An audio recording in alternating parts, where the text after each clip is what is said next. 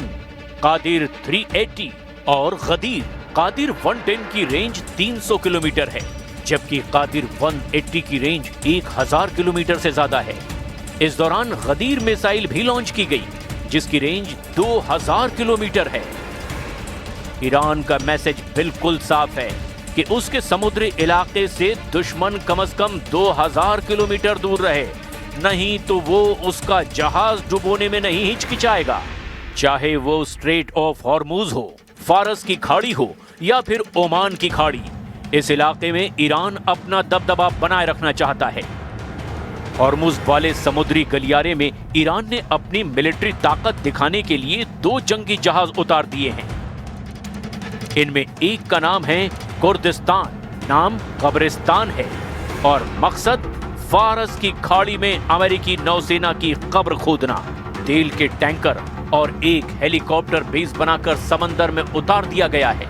ये ईरान के special operation के लिए ऐसा लॉन्च पैड है जिसकी रेंज में पूरी फारस की खाड़ी होगी। इस जहाज को गौर से देखिए, यहाँ हेलीकॉप्टर के लिए हेलीपैड भी है। आसपास दुश्मन के जहाजों पर अटैक के लिए इस पर एंटीशिप मिसाइल भी तैनात की गई है, जिससे दुश्मन जहाजों को टारगेट किया जा सकता है। इसमें एयर डिफेंस मिसाइल भी लगाई गई है ताकि दुश्मन के हवाई हमले को नाकाम किया जा सके। कुल मिलाकर ये युद्ध लड़ने के लिए एक कंप्लीट पैकेज है। अब देखिए ईरान का सहन डिस्ट्रॉयर, जो अब मरम्मत के बाद दोबारा नौसेना में शामिल किया गया है। यानी अपने समंदर में ईरान को काबू करना आसान नहीं होगा, ये गारंटी खामनेई की नौसेना बार बार दे रही है। इस जहाज को फिर से कमीशन करने के लिए पहुंचे हैं ईरान के army chief major general Amir Hatami. उन्होंने कहा कि फारस की खाड़ी में ईरान की मर्जी के बगैर कोई हरकत मुमकिन नहीं है और खाड़ी के बाहरी देशों की सेनाओं को हटना पड़ेगा। इजराइल और अमेरिका से लगातार धमकियों के बीच पश्चिम एशिया में एक और युद्ध का खतरा लगातार बना हुआ है। ईरान पर कब किस वक्त अगला हमला होगा, ये बात सिर्फ और सिर्फ नेतन्याहू या फिर डोनाल्ड ट्रंप जानते हैं।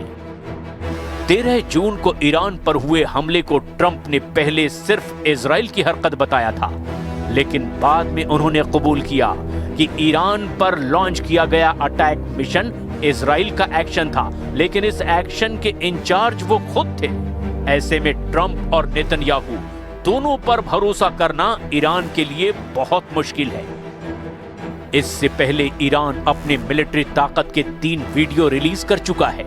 ईरान अब तेहरान की सड़कों पर दिखा रहा है कि उसकी फौज किसी भी युद्ध को लड़ने के लिए पूरी तरह से तैयार है, और अगर इजराइल या फिर अमेरिका ने फिर से जुर्रत दिखाई तो फिर ईरान की सेना कमर तोड़ जवाब देगी। ये है ईरान की बसीज फोर्स।